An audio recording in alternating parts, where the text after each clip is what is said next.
Paul Giamatti.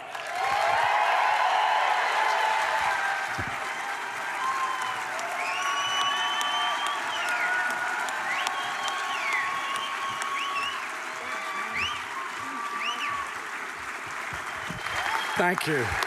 Thank you. That was amazing. Thank you. That was lovely. I had forgotten about a lot of those movies. Boy, I haven't seen that in a long time. Thank you for being here. And my pleasure. I want to begin by asking, can we offer you any Merlot?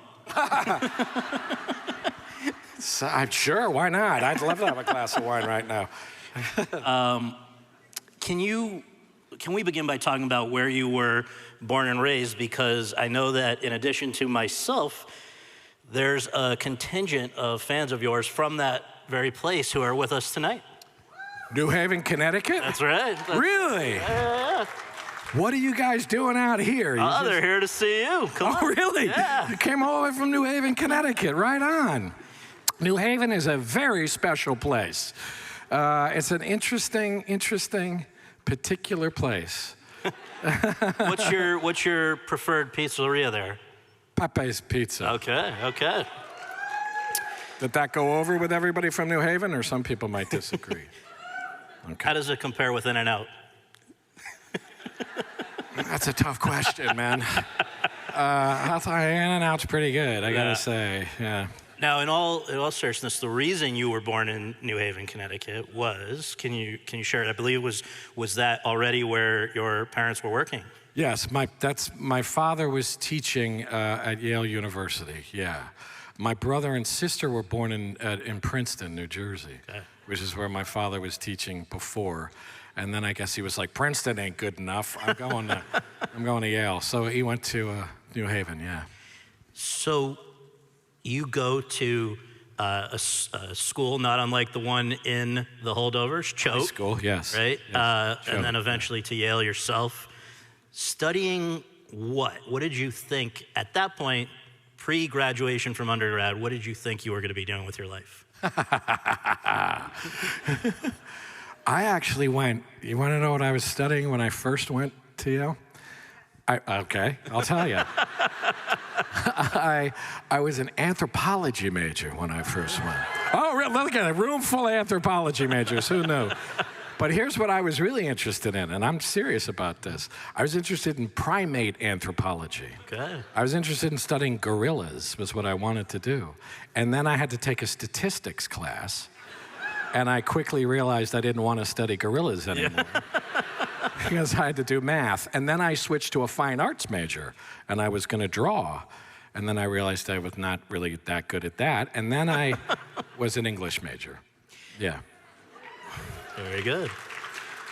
So you graduated in 1989, and a few months later there was a tragedy in the family that you have said really is directly related to the path that you've taken since then, where you could have continued towards being an English major or other things, but you did not. Gorillas. Yes, primates, whatever.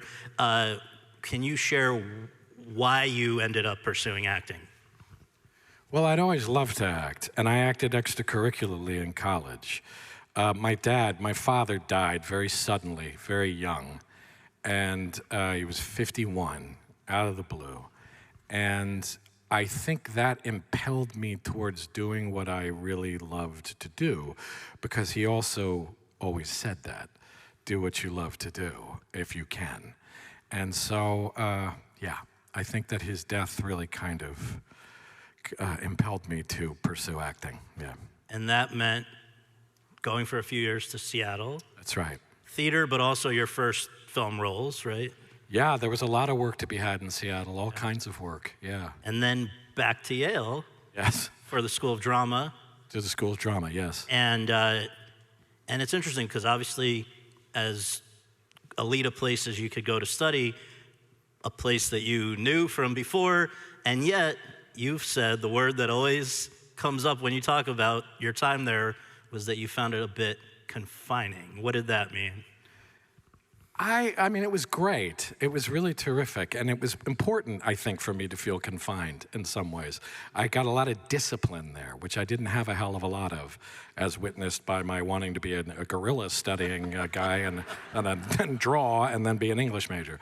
I didn't have a whole lot of discipline in my life. So I think it was a good thing. But I also, after a while, it felt very straitjacketing a little bit. And I wanted to kind of, I mean, it's a big part of my life and my acting life is a feeling of wanting to bust out a lot, you know? And at Yale, it was a lot of kind of Shakespeare and stuff that... Sure, which takes a lot of discipline. It was great stuff, yeah. So these first few film roles that came out of Seattle were you know, small parts, right? You're initially popping up on...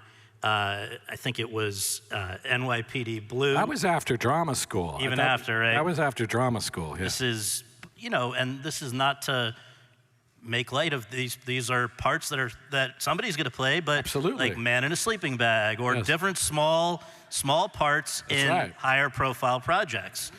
I think one of the first things I did was Heckler #2 in a TV movie. Not 1, 2. Heckler #2. So I did a lot of things like that in Seattle and then after school. I was doing theater mostly, and then I would do stuff like that. I did a lot of stuff like that. And as you were now dipping your toe into screen acting, doing this stuff for this was the beginning of the screen acting period of your life, you've said you kind of found, and especially with the benefit of hindsight of the more larger roles that you've played in future years, that in some ways those early days, that's even harder. Definitely. I mean, those small roles like that, I think are the hardest. It's all hard. Acting, all of it's hard. And the big roles are obviously, you have a big load to carry, but those things when you have to come in and you have 1 or 2 lines, you have 1 word, or you come in and you have to cry in 1 scene, things like that, it's brutal, actually. It's very hard, because also, nobody cares. They want you to come in and do it and get out. Yeah. They don't, so you learn to be, I'm talking about discipline, you know, and that feels confining in its way, but it's a remarkable training ground. You know, you really get good, because you have to be, you know?